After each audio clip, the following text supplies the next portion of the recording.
bien spirituel. Et ça m'a palpable été.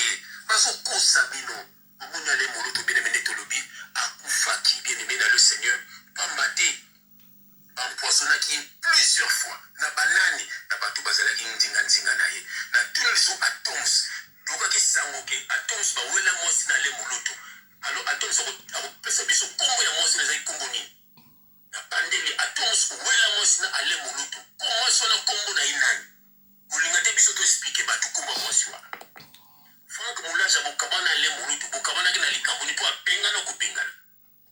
Bien aimé, vous avez mis ça à Franck Moulaja, bon vidéo, la salle qui est à zoté canaillé, à zo formation, pour la sabatu koyemba, pour la sabatu mamba culte. Makamalo kota. Makamalo kota bien c'est pas culte la zane anine. Culte zanine. Les gens vont passer la bonté au culte d'image. Mais il y a une parole. Bien aimé le Seigneur. Ben les koyemba ko détruire bino. Ce sont des faux frères. Bien aimé. N'a pas passé monsieur na kata de galé moloto bien aimé. Dans le verset Mogo, pour tout expliquer, les Kamousous, bien aimé, sur laquelle Romain, alléluia, bien aimé, Romains chapitre 6, verset 23, j'ai lu au nom de notre Seigneur Jésus-Christ, car le salaire du péché, c'est la mort, mais le don gratuit de Dieu, c'est la vie éternelle en Jésus-Christ.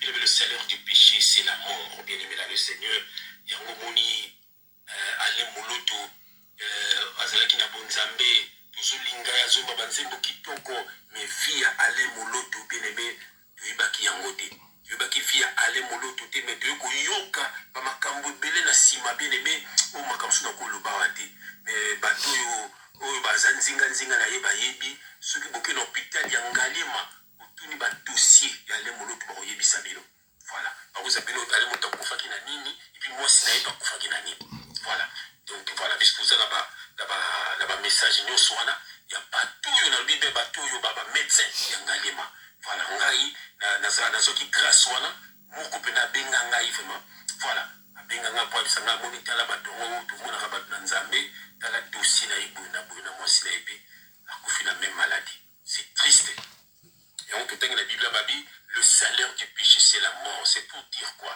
yo ne kuzo landa ngai yo mutu kangama na Jésus-Christ sokoza un pied d'état un peu dans les binanzi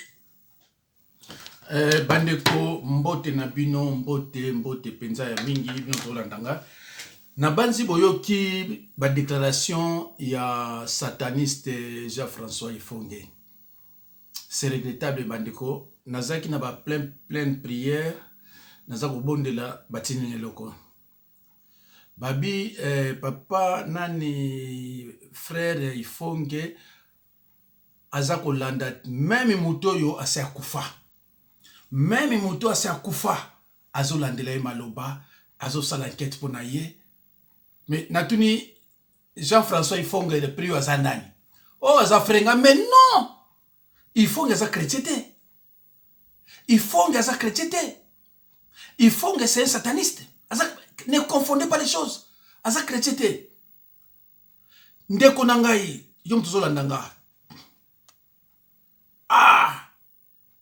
Yamana oki denile si alobi le komoko abi abwa keliye mutuna bino Ifonge abi kotanga eza nécessaire kotanga eza loko moko basakana nango te ndeko nanga yo tozolandanga est-ce que yo vraiment ndenge oza wana okoko critiquer mutu akufa na tuni kaka yo ndenge oza wana est-ce que okoko critiquer mutu asa akufa na ye mais c'est déplorable quand même. Mais est-ce que vous conseillez mutu na bino wana te ba classe ezana no awa na poto akoko tanga te? Mais c'est triste hein. Ale Moloto est mort depuis 7 ans, plus de 7 ans même akufa. Ale Moloto azana famille ya tata na ye. Ale Moloto azana famille ya mama na ye. Mwasi Ale Moloto ana famille ya papa na ye. Moi, c'est Ale Moloto, azana famille pa maman na ye. À part Basemeki, Babokilo et les restes. Ale Moloto na moi c'est baboti bana o baleki Ifonge na mayele. Bana Ale Moloto baleki Ifonge na mayele. Sikoyo Ale Moloto asali nini. Au départ de l'obia wake, babomaki ye. na baninga ne ba chrétien. Ne bandeli. Ba bomaki ye na baninga ne ba chrétien. Na suka na yango. Un docteur Yangalema a bengi ifonge po yebisa yeke toza na dossier awa ya liwaya moloto. Ah mais ce qui font un camarade de docteur, c'est qu'un docteur là c'est aussi un sataniste, c'est un sorcier. Parce que Moutou a raisonné à Boye, un camarade na Moutou a tangi, ça m'étonnerait. Moi personnellement ça m'étonnerait. Nekonangai, est-ce que Moutou a Moutou Landa to Moutou a binoté? Quelle éducation azoko pe sabino? Azako te ya bino nini, po bino te ya kanini? La mission d'un serviteur de Dieu, c'est de prêcher la parole de Dieu aux pauvres. Ça, c'est un. Deux, de délivrer les captifs. Trois, de guérir les malades. Mais Moutou Finga Kabat Mikronyoso, est-ce qu'il a du temps? Il y a qu'autant la parole de Dieu. Est-ce qu'il y a quand même temps? Il y a qu'autant la parole de Dieu. Ah, mais c'est regrettable quand même. Cet homme est venu vous embrouiller.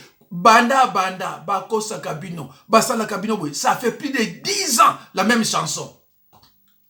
Est-ce que vous avez un banamike? Tous vous avez un mikolo. Biso tant de prêcher la parole. Tous on a droit à imposer te, imposer mutute. Mais tous on prêcher, y a vérifier. Na bekriti, ce qui oyo tous on ba, ils a biblique. Alors, ce qui est a biblique, aza obligé ya kotika. Mais bandeko, dans la Biblia, n'attend le verset biblique moko. Oyo ye après chaque côté. Ye banda n'a touché verset on a été. Pourquoi toucher notre verset on a été? Parce que il est toujours jusqu'à est-ce que ndenga zo sala bozo mona kindokité. Bozo mona binote ke mutoko tilo lazare sataniste. Ah vraiment c'est triste hein. C'est triste hein. La plupart des bateaux balanda ka ifonge. O ba tchaka ba commentaire. Ce sont des sorciers et des bourriques. Des idiots. Idiots, ils sont terre. Des idiots, bateau, yo batangate. Bateau, ils ont la connaissance mon côté. Parce que un homme comme ça, oh, ils ont critiqué, Moutou Akoufa. Misa Mouala Kiawa, a finga Misa Akoufa, azo finga, il a des mots à Moutou Akoufi, a voulu répondre au thé. Ndekonanga Congolais. C'est vrai que dans le monde entier, Bazoba, baza vraiment école oya biso. Parce que ce qu'on t'a dit Moutou Atanga, à quoi l'a été? Moutou Atanga, ou bien Atanga, tu as l'éducation à bien par paranaye. Mais quoi l'a été? Si que elo koni ni azo pesa bino. Ye, tango azo ben comme mon loto, soko lingi, bobenga na Ngalema, bakoye sabino, akufa. Mais pobo sali lango nini? Pobo sala nini na vie privée, ya moloto na mwasi na. Oh, mais c'est pas possible ça. Est-ce que vraiment, oh, Moutaboy soit baling même la famille Nabino, et sa famille moko yaba idiot, yaba idiote. Parce que Moutaboy va accepter la famille Nabino. Mais il se déclare être Moussa Lanzambe. Mais ce qu'on a Moussa Lanzambe, Bible angoyo, zo verset awateya. Mais, à Bangaroteya parce qu'il y a le côté. Azwa ba vidéo nyonso salaka yaki ndoki aboma yango. Tango amuto banolo bamakamu na ye azwa vidéo tout yaki ndoki ndenge sacrifier batu abomi yango. Milimo ya batu yo lia ekotungisa yo. Okoma koluka ba problème na batu nyonso na ba via batu ya bandaku wapi koluka ka vi bato yo lia na monde ya ténèbres sur 35 personnes bakubanda ko landa yo babanda ko tungisa ka yo obano landu ka batu na ba problème obano simbati bande ko totanga na Deutéronome 30:19 totanga na Deutéronome 30:19 je lis au nom de Jésus-Christ. J'apprends aujourd'hui à témoin contre vous les ciels et la terre. J'ai mis devant toi la vie et la mort, la bénédiction et la malédiction. Choisis la vie afin que tu vives, toi et ta postérité. D'accord. Deutéronome 30, c'est clair. Il y a cette verset. Mais pourquoi tu es cabinoté? Est-ce que vous avez un amour? Est-ce que banda boye baye vous avez un amour? Mais à côté de vous, parce que c'est Satan. À côté de vous. Est-ce que ça a un combat?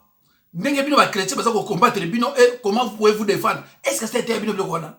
Aye la bino bakosaka bino ko kene l'église a batimate ayebi avant ata verset mon côté ba interprétation verset ayebi.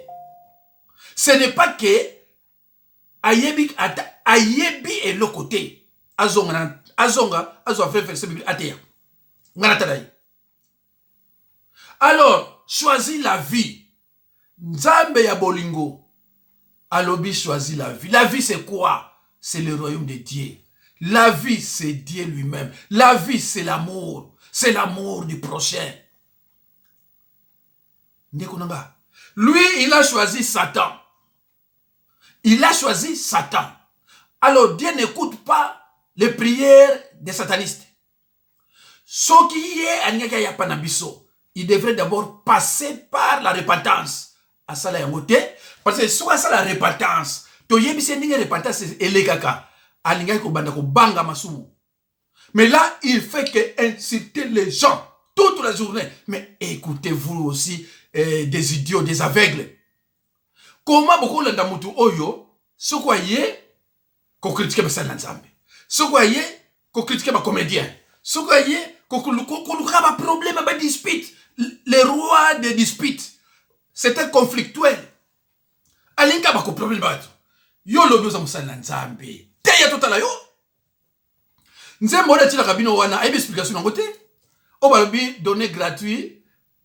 Aibe na explication nango te.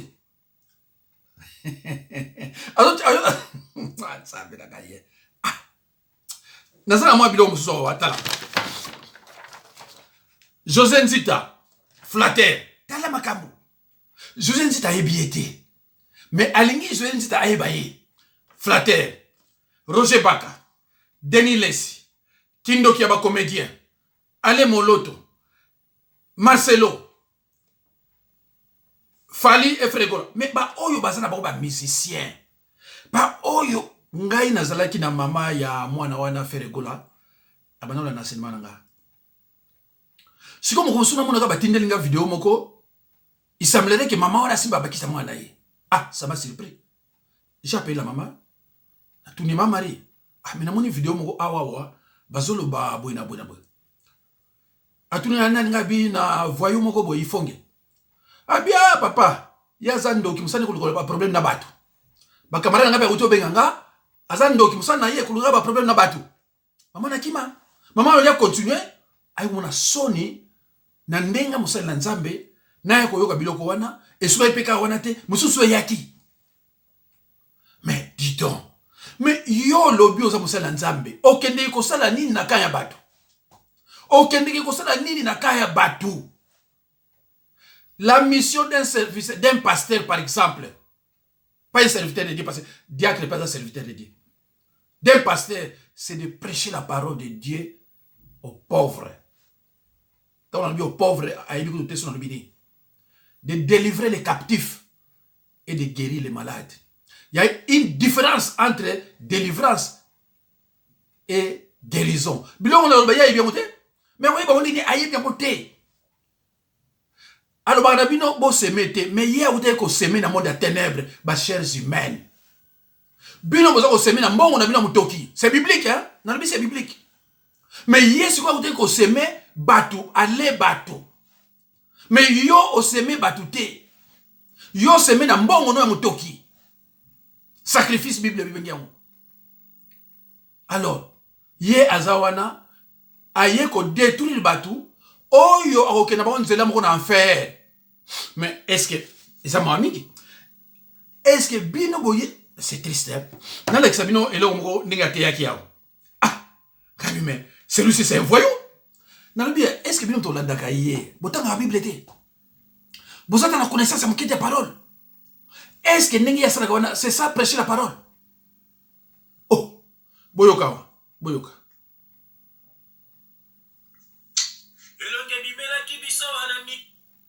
Bogoyoka, hein? Oh là.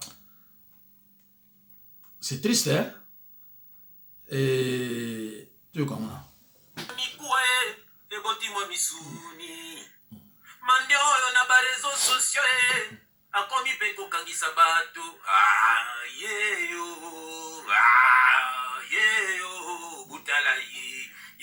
yo, il m'énerve. Yeah yo, ah, yeah yo, ah, yeah yo, azobangisa, yeah yo, ah, yeah yo. Elonge bimelaki biso nani kuwe, ebota mwa misuni. Mandi oyo na ba réseaux sociaux akomi pe kokangisa bato. Ah, yeah yo, ah, yeah yo, butala yeah yo. Allo bandeko, yo sikoyo olandaka voyou ya boye. Yo, pas yo zali. Olandaka voyou ya boye. Est-ce que yo moko olandaka yo ça normal? Est-ce que eloko azolo ba wana ça c'est prêcher la parole de Dieu? Mais ça c'est insulté. Elongi oyo e la ki biso na mikuwa. Lelo eboti misuni. Ah. Ndeko nanga. Siko na yo muto landaka ye, na ye ifonge nani zoba. Na yo muto mais ba parents na yo pe yo muto landaka ba parents na yo pe ba éducation te. Ce qui toi tu te permets ya kolanda muto aboye. Après tu commenter c'est que ndeko nanga yi. Eza mawa même yo na famille na bino. Est-ce que oya sali wana yango na babengaka prêcher la parole? Ndenge yo yoki wana après okomi ah osafela musali na nzambe. Et surtout yo mobali ce que olandaka biloko aboye na yebite mwasi na yo soki amona konani. Donc mwasi na mona ko zoba mais ko loba na yote. Est-ce que vraiment soki yo lingi loba mutu ya boye mutu ko landa? Est-ce que mutu ko délivrer yo? Il est dans le péché en même temps sataniste pas ko délivrer yo? Il faut que o loba bako sakabino o perdaka na yo. Ngaso na bimisi loba cadeau awa, so na bimisi loba cadeau awa. Ba mbongo yo so ko na YouTube. Po osomba kama chemise. Na boko loba. Biso zo ba cadeau. Tozwaka bana nzai ba semaka ko sema solo. Donc ndenge loba no wana ko mutaki bako zate. Ba o ba kipaka yo. Batu o wana jour ba ko zo maladi, ba ko lukanga ba okima yo. Parce que toi tu peux pas délivrer quelqu'un. Nazana message moko awa. Ok, n'est-ce pas que tu en Allemagne? Au comme nous avons prêché mon parole, on va dire corriger yo. Au qui en Allemagne? Si on est à Chilon, Chilon. Na resté qui ba moi c'est ça mon luba, mon bali am Congo. Ok, n'est-ce pas prêcher là qu'on a pas qui na batu na yo. Batu no ba yo ka isoni. Ba même dès que nous avons prêché biso dem so yebi parole et là ni ngona te. Bokabwana na Allemagne hein. Nazala bango na pena ba komona bako. Ya moi c'est non bali. Donc soki mutazo landa yo neti ba anika bote ba o mususu wana baza aveuglé ou bien batu baza na sorcellerie mais batu baza normal akolanda yo te parce que bino bata bokete zela na bandela bino susu boyoka ndinga zoloba elonge bimela kibiso wana mikwe eboti mo misuni mande oyo na ba réseaux sociaux akomi pe kokangisa bato ah yeyo ah yeyo. Alors, bandeko, siko yo muto landaka ye. Yo muto landaka ye. O retenir ni. Yebisanga, yo muto landaka ye. Sa honte. O retenir nini. Voilà. O retenir nini. Yamwana delile sa na uto yo ka batindi nga pena sana ngwa wazolo ba. Kozala musala nzambe foko tanga. Kozala musala nzambe foko tanga. Mwana yo bozolo na kula tanga te. Ayebi te différence entre vie privée na vie publique. Ayebi ba différence on a te. Mais faut qu'on a classe. Faut qu'on a classe. Vie privée à moto ou en France, ba ça la rango boloko. Et ba un docteur azana ba secret ya musala na ye. Aki no benga voyou oyo après 7 ans. Alo baké ale moloto malade ya kufinango yango na pe mwasi na ye akufina yango. Ah, ndeko na pourquoi vous respectez ba touté? Pourquoi vous respectez mon touté azana bana na ye, bana ba koli? Ah mais vous êtes tous des voyous. C'est pas possible. Ah mais c'est triste hein. Nazala mususu awa, bogoyo ka lisusu. Aye bakateke oyo azana mwasi, oyo azana bana ba koli, oyo azana bana ba koko rien. Mais yé balobi ke moi na ye ba senta ye, moi na ye azwa zemi. Azana moi na ye moi si ba senta ye soki na moi voyou. Mais batu bako ko ta vie privée moi na ye te parce que babota ka moi na me babota ka motema te. Donc bako critiquer il faut que pona yango te. Bako critiquer pe ba na moi na ye pona yango te. Mais yé azo so ba vie privée ya batu tokotala susu awawa tokoyoka toyoka. Tala charlatan ye omoni charlatan. Tala charlatan ye omoni charlatan. Baba bande kuna ye ko ye bisabilo. Eza na batu misusu bazabi kela montambe te. Eza na batu misusu elimande la tanzoto. Tala charlatan ye omoni charlatan. Tala charlatan ye omoni charlatan. Zambalo baki tukoye babango na misala na bango. Zambalo baki tukoye babango na bilembo na bango. Pasteur Mbumba achaka chokwa tela zika pum. Pasteur Mbumba amela kajamba mine pola pum. Pasteur Mbumba achaka zaswa chaka yombo pum. Tala charlatan ye omoni charlatan. Bandeko. Tala charlatan. Na déontologie pastorale. Un enseignement dirigé est interdit. Hein? La déontologie pastorale, un enseignement dirigé est interdit.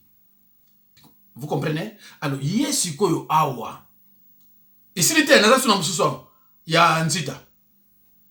Sikoyo oyo azo sala bino bande kona ngai bananga. Est-ce que azako teya to azo swana? Bino sikoboloba, est-ce que azako teya liloba to azako swana? Liloba bote ya kango nae na thème nanga na lubiba na bandiko teya na expliquer bino na sengi na nzambe liloba na efanda na mitema na bino ebota mbuma ebota ba fruits d'amour. Mais est-ce que mutu oyo pourquoi banda boyeba ye ateya ka jamais amour? Verset on a pesi bino Deutéronome 30 19. Bolo bana teya. Bolo bana ye ateya. Est-ce que ça a été il peut se défendre dans le combat lorsque vous acceptez Jésus-Christ comme Seigneur et Sauveur? Vous entrez directement au combat spirituel. Et ce combat est éternel et invisible. L'ennemi te voit, mais toi tu ne le vois pas. L'ennemi, on a qu'est-ce qu'il est? L'ennemi, on a il est à Wayaka, ayaka osala témoignage. Témoignage ayaka osala yanini. Témoignage ayaka osala yanini. Alobaka nini abane ko adorer Satan basenga kai 48 personnes alobi ebele bo balbi non tala ndemo opesi la bango avant basenga yo batu fo ba fongolo misu liboso soki non ba fongolo misu te ba ko sengo batu te. Qu'est-ce que vous ne comprenez pas? Avant basenga yo batu il faut ozana no sorcier ou bien sataniste. Yo motozo landanga yo zano sorcier ba ko sengo batu ndeni. Yo motozo landanga ba fongolo misu te. Mais bah, voilà. Mais comment vous comprendre? Mais ça faut, et ça m'a mis, congolais. Comment bolingi vérité? Comment vous comprendre? Que mutu oyo c'est un détraqué mental. Amela baki c'est belé peut-être la batama boma. Azwa ko sona kana bat. Ko sona kana bat. Ko tala. Na moni ba uto tinanga ya mususu. Moi si mo bo muluba, mais moi sona alubina bakaba bêtise la kati na ko chamote. Moi si wana il faut gagner bien. Ce que ça m'a tête, ce qui nini, il faut gagner. Banda fingaye sorcière. Bible les actes même qu'on interdit qu'on finga sorcière. Il y a bien on te passe dans le cannabis. Moi si wana azongi ses réponses, mais faut yoka. Ah non faut yoka.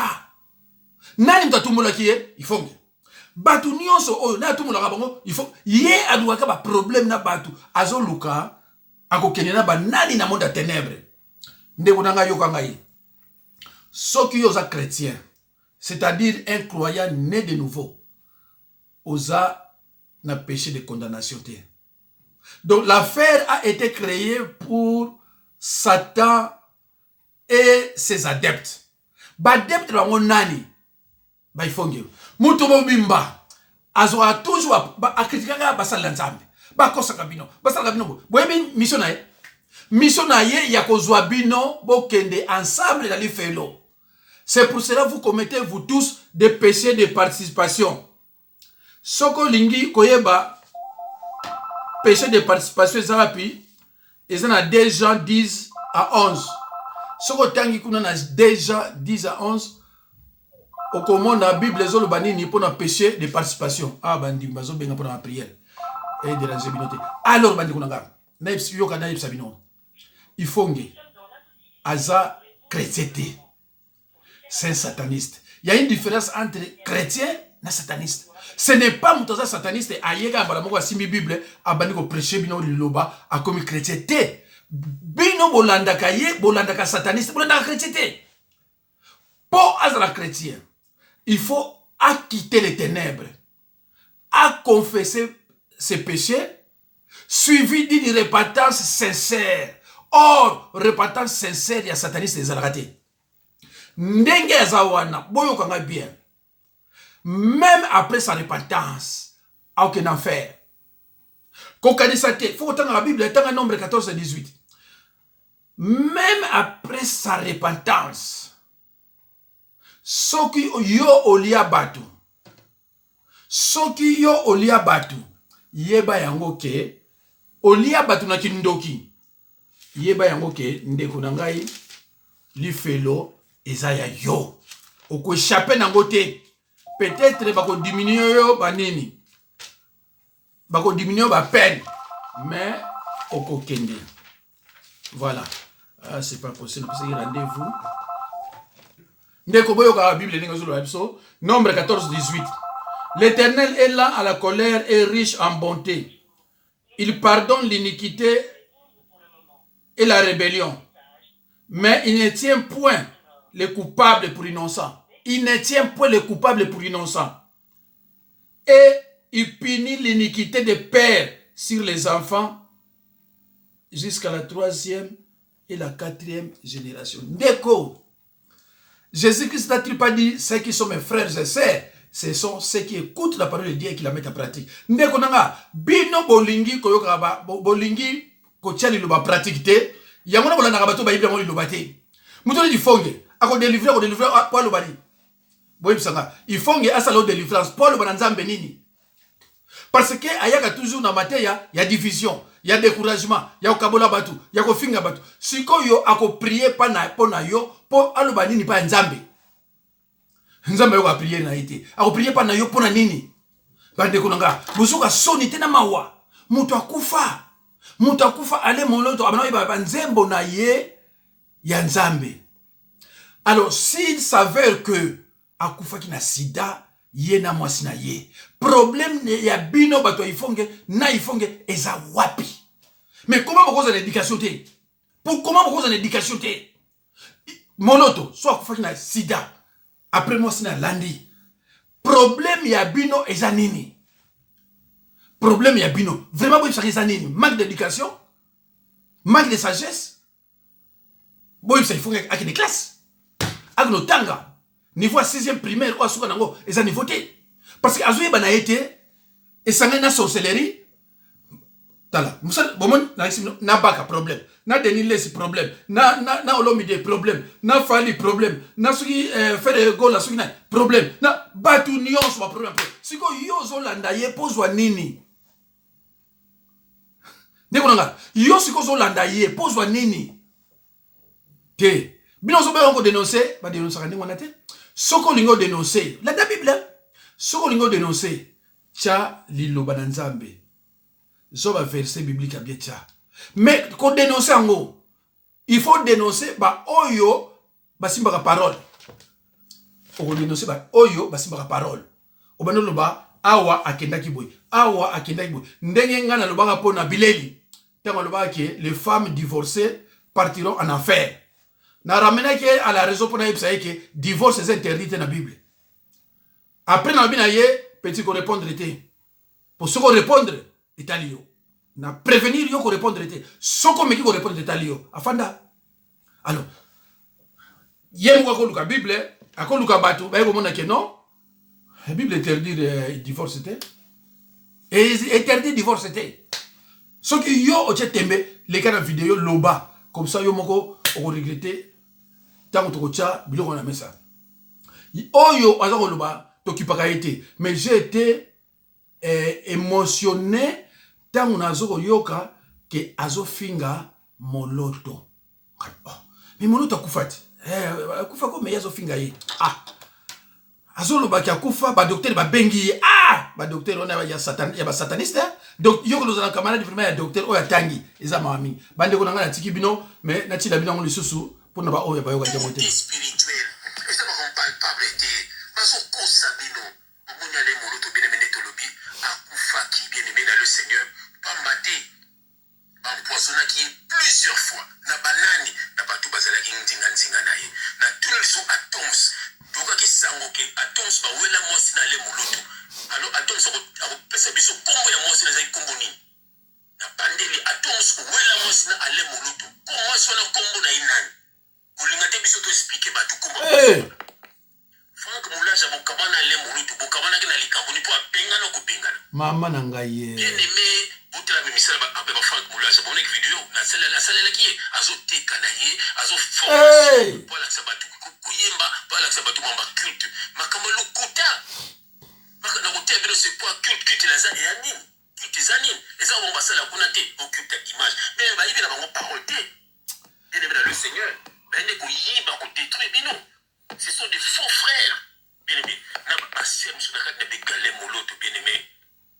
na kotanga verset moko pour te expliquer les camousous surtout bien aimé sur la Romain alléluia bien aimé Romains chapitre 6 verset 23 je lis au nom de notre Seigneur Jésus-Christ car le salaire du péché c'est la mort mais le don gratuit de Dieu c'est la vie éternelle en Jésus-Christ bien aimé le salaire du péché c'est la mort bien aimé dans le Seigneur yango moni ale moloto azalaki na bonzambe tozolinga ya zomba banzembo kitoko mais via ale moloto bien aimé toyebaki yango te toyebaki via ale moloto te mais toyokoyoka bamakambo ebele na nsima bien aimé oyo makambo so na kolobawa te mais bato oyo baza nzinga na ye bayebi soki boke na hôpital ya Ngalema otuni badossier ya ale moloto bakoyebisa bino voilà bakoza bino ale moto akufaki na nini epuis mwasi na ye bakufaki na nini voilà donc voilà biso toza na bamessage nyonso wana ya bato oyo nalobi mpe bato oyo bamédecin ya Ngalema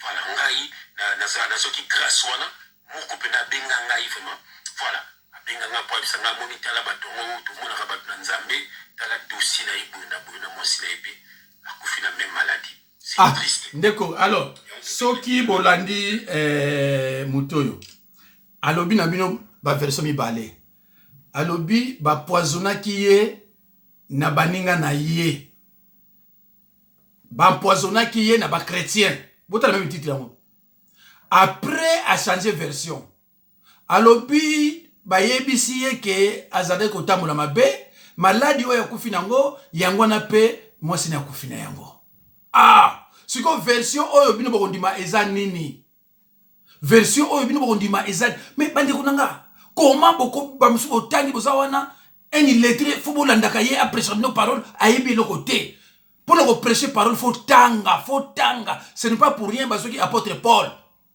parce que Jésus-Christ a dit mingi na ba pécheur basoki apôtre Paul pamba te bandeko nanga